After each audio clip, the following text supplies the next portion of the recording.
Hey, welcome to the podcast.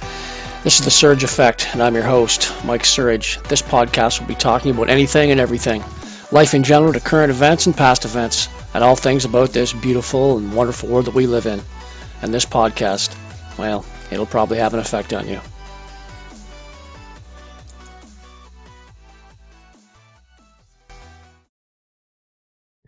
Well, hello and welcome to another episode of The Surge Effect. In this episode, we're going to be talking a little bit about Trudeau's summit over in India, bit of a disaster, and we're going to talk a little bit about Biden and what's going on with him in the last several days down in the States.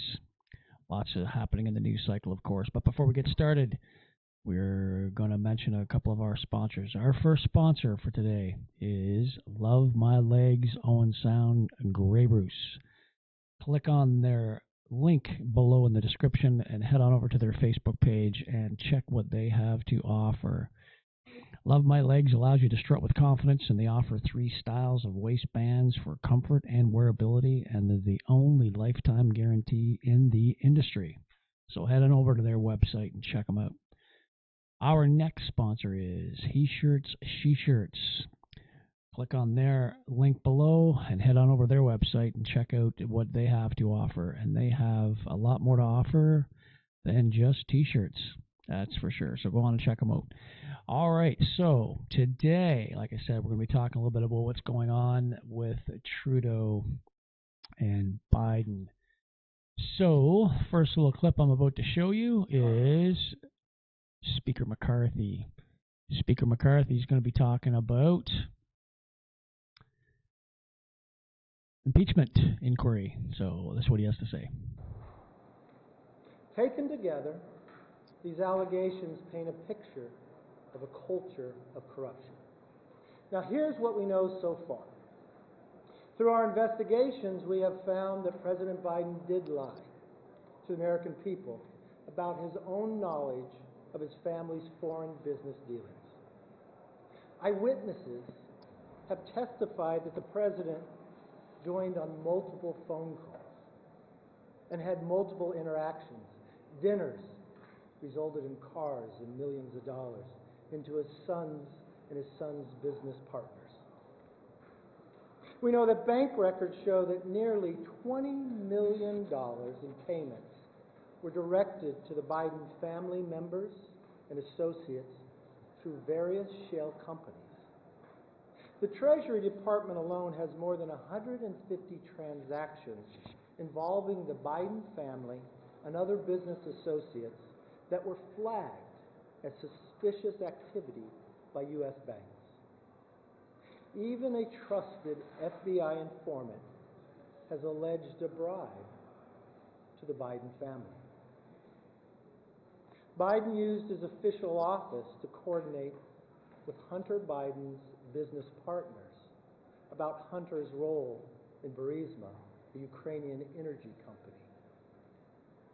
Finally, despite these serious allegations, it appears that the president's family has been offered special treatment by Biden's own administration, treatment that not otherwise would have received if they were not related to the president.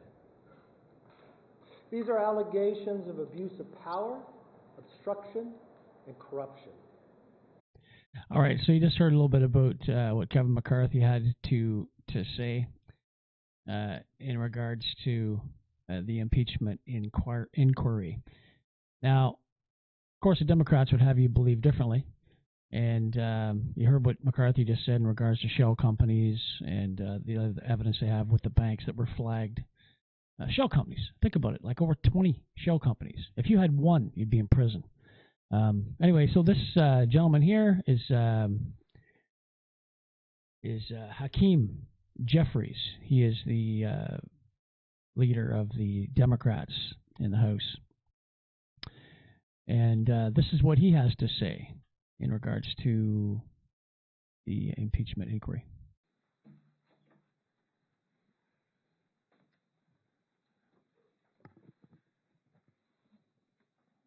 Afternoon, everyone. Extreme MAGA Republicans have launched an illegitimate impeachment inquiry that is a kangaroo court, fishing expedition, and conspiracy theater rolled into one. There is not a shred of evidence that President Joe Biden has engaged in wrongdoing. There is not a shred of evidence that President Joe Biden has committed an impeachable offense. There is not a shred of evidence that President Joe Biden has committed a crime. This is an illegitimate impeachment inquiry. Period. Full stop. Okay, so there's Hakeem saying that there is no evidence, not a shred, that Biden has committed anything or done any wrongdoings, which is laughable, right? It's laughable. So I'm going to play another little clip, and this was Scott Perry the other day outside the House, and the reporters were just, well, here, have a listen. As opposed to allegations to show to the American public that would merit an actual impeachment inquiry of Joe Biden and prove that today isn't just about some of you I don't know. successfully bullied Speaker McCarthy for the sake of enacting political revenge. This isn't about political revenge. We have the bank accounts. We can see, man, you can see that the homes that the Bidens own can't be afforded on a congressional or Senate salary. You also understand that it's not normal for family members to receive millions of dollars from overseas interests. Those things aren't normal. It's not normal to have 20 shell companies. These things are not normal, and it alludes to not only just widespread corruption, but money laundering, if not influence peddling itself. And we also have the vice president at the time on record saying that the prosecutor was fired. Well, son of a bitch, the prosecutor was fired, right? Because the prosecutor was going after the company that his son was working on. That's what we have. If you can't see that, if you are that blunt, look, I'll turn it over to the attorney. The American people can't see that. They think it's political revenge. It's because you don't report on it. Exactly. I'm not sure how you know what the American people think, but here's what they might wonder. Actually, if you're a federal prosecutor, you would be asking yourself, how can there not have been an indictment for FARA violation against Hunter Biden? How can there possibly, my understanding and discussions with staff have confirmed my impulse that this would be very much the basis of a Foreign Corrupt Practices Act investigation, given the circumstances that we know. The question is, it's funny, after we come out of the events of, John Durham, for example, testified to our committees about how investigations proceeded through our investigative agencies without proper predication. It's not that you have to prove the case. It's not that, you understand, to this point, there's not been a single subpoena to a Hunter Biden bank account or a Joe Biden bank account or any other Biden family member's bank account. Because until an impeachment inquiry commences, that's not a jurisdictional possibility. Well, it would be stretching jurisdiction to do that. But there's ample predication at this point in time based on that very unusual set of circumstances, which is for no apparent payment for expertise or services rendered. Biden family members writ large received over $20 million. That we know of. It is very simple for someone just to insist there's an absence of evidence. But if you can look in the face of that and contend that, that's, anyone has a right to their opinion. What they can't do is change the facts. Exactly. You cannot change the facts, and facts are facts. So here's another clip. This is Byron Donaldson, and this is what their committee has found out, and he's just going to, their oversight committee, of course, what they found, and he's just going to explain a few different things here in case you've never heard this information that they had, or this factual information. I'll let Mr. Donaldson explain it to you. Thank you, Chairman. Thanks for being here, everybody. Look, a couple things. First, what we're seeing here, what we're witnessing with the Biden family, frankly, is just a web of concealment, of deception. A lot of people would say corruption. But let's be very clear. You have this many companies involved, this velocity of transactions, size of transactions. Like my colleagues have said, this is not how normal businesses operate. I had the ability with Chairman Comer and other members of the committee to go over to the Treasury building and review documents. And having read those documents, one thing became pretty crystal clear, that there were many people who had serious questions about the transactions and about the velocity of these transactions, and they either get very, very deep into concealment, hiding money, shifting money, and for the purpose, we don't know, because one thing everybody in this room and the American people definitely know is that the Biden family doesn't really have a business. There is no business structure around this family except politics. And since Joe Biden has spent decades in the Senate, served 8 years as vice president, and is now president of the United States, and the family's getting money from various countries and foreign businesses through various shell companies and this web of LLCs. I mean, guys, you in the press, this is easy pickings. I'm giving you Pulitzer stuff here. Like, all you have to do is literally look at our memo and see the level of detail upon which they have created this. And it's very, very frustrating. We have now been able to clearly see that the Biden's associates, like Rob Walker, Eric Sherman, has been discussed, created at least 16 companies while Joe Biden was vice president of the United States. 16 companies created while he was vice president. Now the list is 20, and as we continue our investigation, that list is growing. So they've found so many different shell companies and so much money changing hands within the Biden Biden family. It's crazy. If this was any other American citizen, they'd already be hauled up, 100% hauled up, dragged through the court systems, and probably tossed in jail because of what they're doing. They're breaking the law. I think it was Paul Manafort. I think he violated the FARA, I believe, one time, and of course he was sent to jail. I think Hunter did like numerous times. An American citizen can't just talk to another country and kind of negate what's going on politically with the government. You can't step in and do stuff like kind of what John Kerry did when he was talking with Iran. Well, he's just a regular citizen. He had no part in the government or anything like that at all. And he said he wasn't, but jury's still out on that one. So with Biden, of course, they're saying, oh, he didn't break the law, he didn't do this, he didn't do that. Well, with Trump, when they did what they did with Trump, they released a transcript, of course, and this is basically what Trump said. And this is the actual transcript, and this is what he had said. Right? The other thing he said, there's a lot of talk about Biden's son. That Biden stopped the prosecution, and a lot of people want to find out about that. So whatever you can do with the Attorney General would be great. Boom. With that being said, it was like impeachment immediately. That's the transcript when he was talking to President Zelensky in the highlighted in blue I just put up there. That's what Trump got impeached for, that one line. And here you have all this other information with the Bidens. You have all that other information, and nothing's happening. So basically when they impeached Trump, it was like they said it was a quid pro quo, which is something for something. So, I'll give you this if you give me this, right? Boom. So they impeached him, right? So if you've never, ever seen this video or heard what Biden says to these fellas from the Ukraine, I'm going to play it for you right here because this is a quid pro quo, right?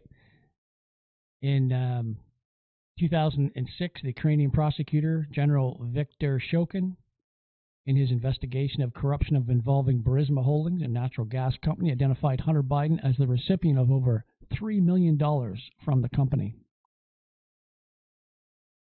This is the video where Biden gets something for something.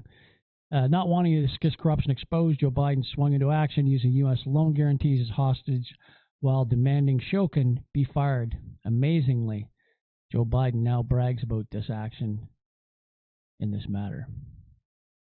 It's quite something, because here it is recorded, and the world can see it. I remember going over convincing our team, or others, to convincing us that we should be providing for loan guarantees. And I went over, I guess, the 12th, 13th time to Kyiv, and I was supposed to announce that there was another $1 billion loan guarantee. And I had gotten a commitment from Poroshenko and from Yatsenyuk that they would take action against the state prosecutor, and they didn't. So they said they were walking out to press conference. I said, no, I said, I'm not going to, or we're not going to give you the $1 billion. They said, you have no authority. You're not the president. The president said. I said, call him. I said, I'm telling you, you're not getting $1 billion. I said, you're not getting $1 billion. I'm going to be leaving here. And I think it was, 6 hours? I looked, I said, I'm leaving in 6 hours. If the prosecutor's not fired, you're not getting the money. Well, son of a bitch.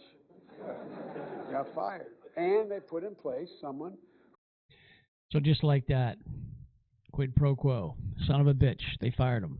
That's right, because he said it wasn't getting any money if they didn't fire him. So that in itself is an impeachable offense. But here we sit, right, and nothing was done. Now, these Democrats will say, Biden didn't do this, and yes, there's no evidence he did that. And of course, Joe said, he's never talked to his son about his son's dealings. He has no idea about what his son has done and with his business ventures and all that stuff. So here's a guy who continuously tells untruths. He continually tells untruths. He just told 2 untruths in the last 2 days, last couple of days. And if you haven't seen them, what he's talked about, I'll flip up this one here right now. He talks about 9/11 the other day and said that he was at ground zero the next day. Listen to what he says here. I'm just going to speed her up just a bit. Here we go. The next day, and looking at the building, I felt like I was looking through the gates of hell. Ground zero in New York. And I remember standing there the next day and looking at the building. I felt like I was looking through the gates of hell. It looked so devastating. Now, he said he was at ground zero the next day. He was not at ground zero the next day. He was actually on the Senate floor the next day. He didn't go to 9/11 in New York until a week later, ballpark. But the next day, he was literally on the Senate floor giving a speech. So that was a lie just the other day. So this was another lie that he just did just the other day as well. I think this was yesterday, I believe. Yeah, let's see. Let's go right about there. Hear what he has to say on this one. Democracy is at stake, folks. Our democracy is under attack. And we got to fight for it. I taught at the University of Pennsylvania for 4 years, and I used to teach political theory. He said he taught for 4 years political theory. No, he did not.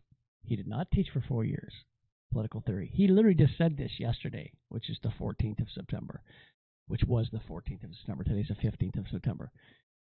Anyway, so there's 2 things he said just in the last couple of days that are lies. So when he says, I know nothing about my son's dealings and stuff like that, yeah? You want to go with that? You want to believe that? Find that very hard to believe. All right, so anyway, I'm sure there'll be a lot of stuff about the impeachment inquiry and what have you over the next several days because, it's big news in the world, big news in the States, and all that fun stuff. So more big news that happened the other day was Trudeau being in India. Now here's a reporter from the Indian TV. You've probably never seen this on mainstream media, especially in Canada. They wouldn't show this, of course, because of Bill C-11's probably put the kibosh on Canadians seeing any of this news. When he was over in India, he was shunned basically by Modi, President Modi, and a lot of the goings-on that was going on at the G20. So listen to what this reporter has to say about Trudeau. Canadian Prime Minister, he's had, of course, a meeting with Prime Minister Modi, and this is what he's come out and said. Let me quote this. Both the issues came up over the years with PM Modi. We've had many conversations on both those issues. Canada will always defend the freedom of expression, freedom of conscience, and freedom of peaceful protest, and it is extremely important to us. At the same time, we are always there to prevent violence and to push back against hatred. I think on the issue of the community, it is important to remember that actions of a few do not represent the entire community or Canada. The flip side of it, we have also highlighted the importance of respecting the rule of law, and we did talk about foreign interference. So this is on the issue of Khalistan. So Justin Trudeau, let's listen in. Then I want to discuss what this fellow says. Over the years with Prime Minister Modi, we've had many conversations on both of those issues. Obviously, Canada will always defend freedom of expression, freedom of conscience, freedom of peaceful protest. That's something that's extremely important to us. At the same time as we're always there to prevent violence, to push back against hatred.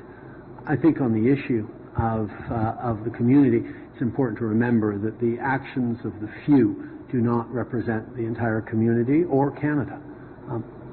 The flip side of it, we also highlighted the importance of respecting the rule of law, and we did talk about foreign interference. Anyway, I'm going to stop that little clip. It goes on for several minutes, but this reporter basically chews him out, which is good. But there's Prime Minister Trudeau talking about, he's all for peaceful protest. Well, the trucker convoy was a peaceful protest. The whole thing was peaceful. It was peaceful until he invoked the Emergencies Act. And then it became not peaceful because of the police goons that were there, what they did to the Canadian citizens of this country. In case you've forgotten, I'll just show you a little clip here of what's one of the things that they did. So it was peaceful until this occurred. Hang on, I gotta get back.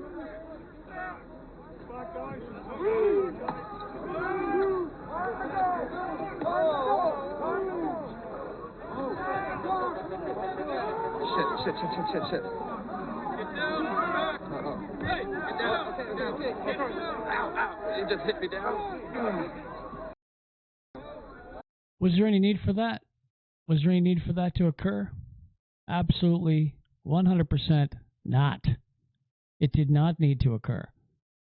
They went to Ottawa and they asked for one thing, to speak and talk and have a dialogue with the leader of the country. That did not happen. Ask yourself, why? Why did he not simply go down and talk to the people that just wanted to have a dialogue, that were down there peacefully protesting? Good question, right? Good question.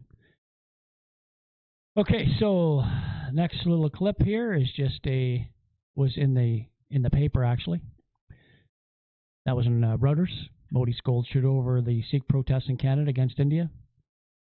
That was in Reuters newspaper. This was in the Toronto Sun newspaper. That was Modi, basically. Yeah, this way out, Trudeau finds he has few friends at the G20 summit in India. That was in the Toronto Sun paper. He's making all kinds of friends around the world, isn't he? Of course he is. And here's one from Bloomberg, in case you didn't see this one. This is Trudeau was stuck in India with faulty aircraft after hearing criticism from Modi. That was Bloomberg. And in case you don't know who Tulsi Gabbard is, Tulsi Gabbard was a congresswoman from Hawaii for the Democrats. She actually switched Democrats, left the Democrats, and I think she's a Republican, or maybe she's an independent. I'm not sure on that. But when she was running for the presidency, this is what she had to say about Canada and the leader. There you go. Basically what they're telling us is you are an enemy of the state if you dare to oppose or even question the president, his administration, or his policies. Shut up, step back, fall in line, or we're coming after you. This isn't some theory. This is reality. And this is a reality we're seeing play out in Canada as we speak. You have the autocratic leader in Canada who's resorted to genuinely authoritarian and tyrannical means to suppress a peaceful mass protest against the power elite there. Everything that we see happening up north, everything from the execution of emergency powers to the freezing of bank accounts, the seizure of children from parents, the destruction of livelihoods and small businesses, all of these things could happen here. Yeah, they could. If you don't think that they could happen in your country, they could, because they happened in this country that has a Bill of Rights, Charter of Rights and Freedoms. Your country, in the States, of course, has a Constitution. You don't think it could happen in your country? Well, it happened here in Canada. My fellow citizens were stomped and trampled by horses because he created this Emergency Act, invoked it because of a peaceful protest. So here's what happened with Trudeau again last year with President Xi Jinping.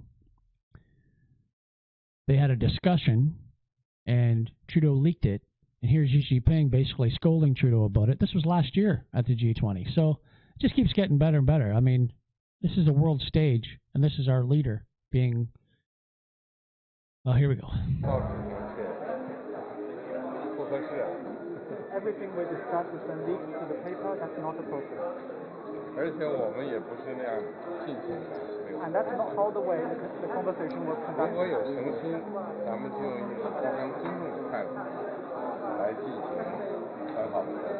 If there is Canada, we believe in free and open and frank dialogue, and that is what we will continue to have. We will continue to look to work constructively together, but there will be things we will disagree on, and we will have to continue. Let's create the conditions. Now, Trudeau literally just said that in Canada, we believe in a free and open dialogue. I don't know if you caught that or not. Go back and have a listen to it again if you'd like. Did he come down and have a free and open dialogue with the truckers, with the convoy, with the peaceful protest in Ottawa? No. Just words. Simple words. Actions mean more than words. Good, honest actions. Speaking of actions, here's Trudeau here saying one thing once again and doing another. This happens over and over and over again. And people like Trudeau and Macron, people around this world, keep getting into power, but the people, the masses, don't want them in power. How did they get in power? How do these people get into positions of power? Blows my mind. Listen to this. And therefore, while not forcing anyone to get vaccinated, so unless people have a medical exception, they will not be able to board a plane or a train in Canada if they are unvaccinated. And therefore, while not forcing anyone to get vaccinated, Want to get vaccinated? That's your choice. But don't think you can get on a plane or a train beside vaccinated people and put them at risk. and therefore, while not forcing anyone to get vaccinated. And if you make a choice, a personal choice, to not get vaccinated, then I will have no sympathy for you when you come to me and said, oh, but I can't go out to a restaurant with my friends, or I'm not being allowed to go to the gym, or my employer is telling me I have to continue to work from home. And therefore, while not forcing anyone to get vaccinated. The bottom line is, if anyone who doesn't have a legitimate medical reason for not getting fully vaccinated chooses to not get vaccinated, there will be consequences. And therefore, he literally kept saying, right, that, you know, he didn't force anyone to get vaccinated, but he did. He did.